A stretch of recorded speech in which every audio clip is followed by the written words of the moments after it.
Hey traders, John Fortune here with this week's Weekly Forex Forecast for the 24th of February to the 28th of February 2020. As always, we're going to start off by looking at the US dollar index and crude oil before running through a number of markets, looking at the key levels of support and resistance in the process. I'm also going to be highlighting some of the targets that we're going to be looking for in this coming week and also for the weeks ahead. So I hope you're having a nice weekend. Let's jump over to the charts and see where the money is this week. As always, we're going to start off by looking at the US dollar index. Now, last week we were looking for further advances to the upside in the US dollar index, and we highlighted the fact this uptrend is still intact. It is still intact also going into this week, and last week we took out both targets to the upside at the 99.37 and also the second target at the 99.89, and we actually turned almost to the pip. We went 2 pips above it and then we turned, and we had this sell-off to the downside at the end of last week from the second target at the 99.89. Very simply put, going into this week, we're just looking at this as a near-term pullback. The uptrend is still intact in the dollar index. So very simply put, we're going to be looking for further advances to the upside in the dollar index this week. If we can get a bit more of a correction, and if we can come back preferably as always and retest broken resistance from the past, turning support at the 99.17, this is going to be a place next week to start to look for further advances to the upside in the dollar index. And we're going to be looking up towards the next key area of resistance, the upside in the target set at the 100.01. Now what this means is we're going to go into next week with a bullish bias on the dollar index once again, and it means we're going to be focused on dollar strength in the dollar pairs going into next week. So next market we're going to look at is crude oil. Now last week we were looking for further advances to the upside in this market, and we did come and take out the target set from last week at the 53.84. We came up and took out this target and we started to decline at the end of the week. So very simply put, going into this week, we are now once again looking for further advances to the upside in this market as we've had this near-term reversal. You can see we're sitting right at a key area of broken resistance from the past, looking to turn support at the 52.34. So we can come back and preferably as always retest this. This is going to be a great place going into next week to start once again to look for bullish setups in crude oil.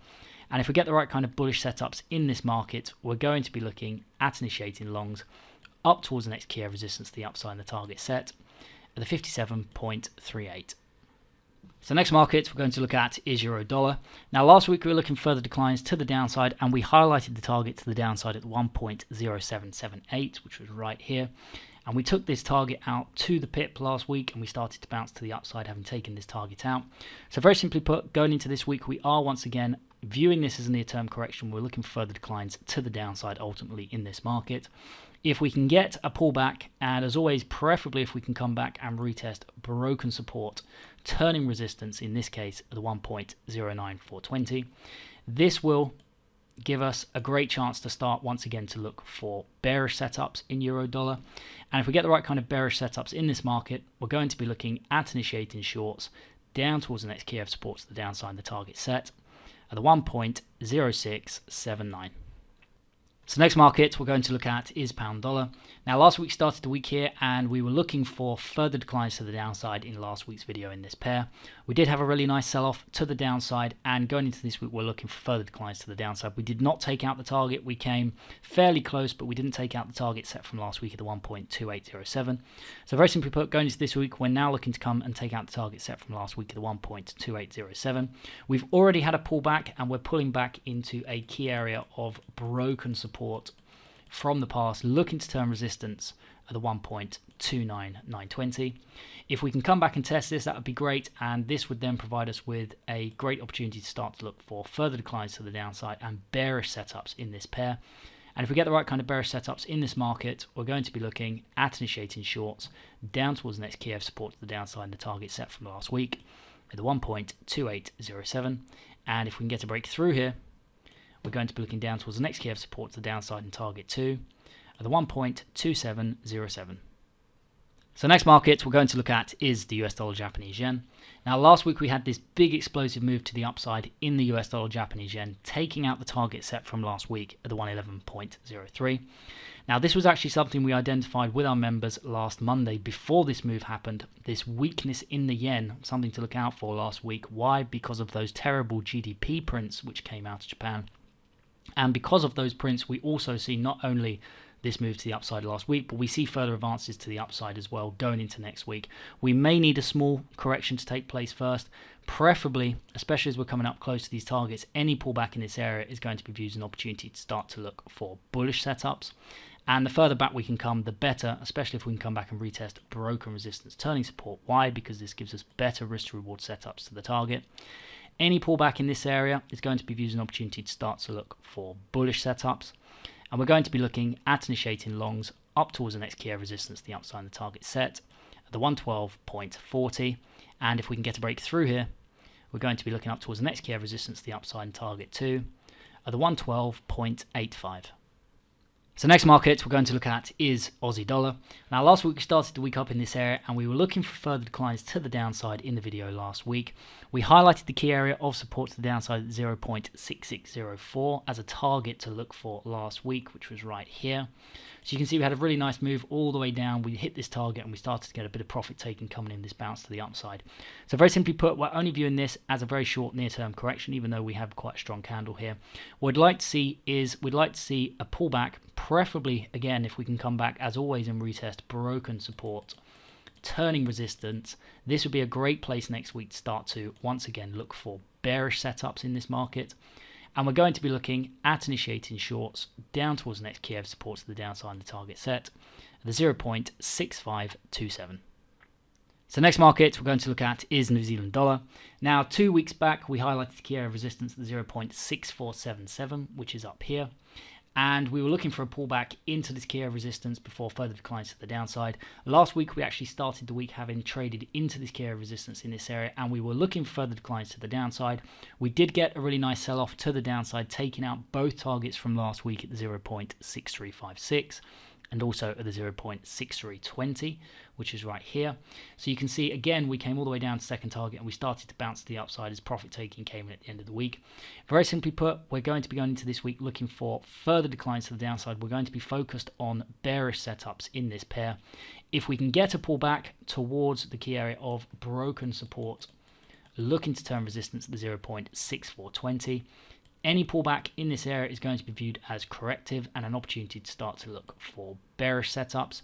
And if we get the right kind of bearish setups in this market, we're going to be looking at initiating shorts once again down towards the next key area support to the downside and the target set at 0.6360. So next market we're going to look at is US dollar Swiss franc.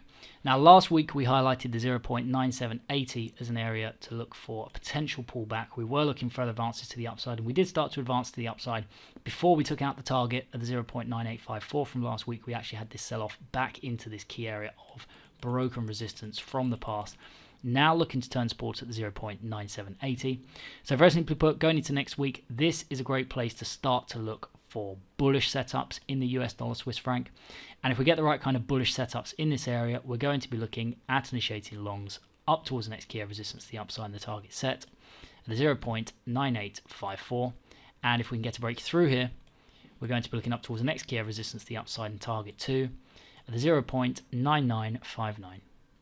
So next market we're going to look at is US dollar CAD. Now last week we started the week in this area and we pretty much went nowhere. We just moved in this kind of expanded triangle pattern.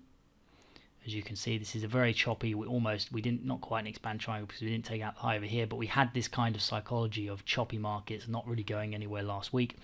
Very simply put, going into this week, we're actually in a range between the 1.32750 and the 1.31720, so we are structured technically to the downside. As you can see, we are bullish on the dollar, so any moves to the downside would be short US dollars, long Canadian dollars. So what we're going to do is next week we're going to use this currency as what we call a Plan B currency. That means if we fail to get dollar strength and the primary focus of next week, which is long positions in the US dollar, so for example Aussie dollar to the downside, Euro dollar to the downside, etc. If we fail to get that strength in the dollar index and we start to see a weakening in the dollar, we can come to the US dollar CAD to the downside as a backup, as a reversal Plan B currency. So very simply put, if the US dollar index starts to fail and break to the downside, we're going to be coming to the US dollar CAD next week as a backup currency, and what we'd like to see is if we can get a pullback to the top of the range here at the 1.32750, this would be an area to start to look for bearish setups in this pair, and we're going to be looking, if we come to this currency pair, if we do get that weakening in the dollar index, we're going to be looking at initiating shorts in this pair down towards the next key of support to the downside of the target set at the 1.3172. Now, the final thing to note about US dollar CAD is you can see, even though we have a strong dollar, we also have a fairly strong Canadian dollar. This is why we're getting choppy markets. So really, we're going to probably be staying out of US dollar CAD next week, guys, only looking to trade this to the downside, possibly even a breakdown below here if we can actually get that weakening in the US dollar. Otherwise, we'll probably leave this pair altogether. And last but not least, we have gold. Now, last week we actually saw a big move to the upside in gold, as well as moves to the upside in the dollar index and a decline in pairs like euro dollar, Aussie dollar, New Zealand dollar, etc. So, of course, with gold being priced in US dollars, generally speaking, theoretically, we'd be looking for US dollar to the upside, gold to the downside. But what we're seeing recently is we're actually seeing gold and the US dollar moving in the same direction. So as traders, it's not our job to argue with the market. The fact is that gold is rising to the upside in line with the dollar at the same time the dollar is rising. So we just want to be still looking for moves to the upside now in gold, despite the fact we have a strong dollar. What we'd like to see in gold is if we can get a pullback, we need a pullback after this explosive impulse wave. We need a pullback, and any pullback in this area is going to be viewed as an opportunity to start to look for bullish setups. As always, although it's quite far back in this case, so we probably won't come all the way back to retest it, but if we did come back and retest it, that would be the best, as we get much better risk to reward on our trades. Any pullback in this area, though, is going to be viewed next week as an opportunity to start to look for bullish setups. And we're going to be looking at initiating longs up towards the next key area of resistance to the upside of the target set at the 1661.60. And if we can get a break through here, we're going to be looking up towards the next key area of resistance to the upside and target 2 at the 1689.40. So that is it from me for this week, guys. As always, I hope you enjoyed this video, and if you did, please let me know by liking, sharing and subscribing.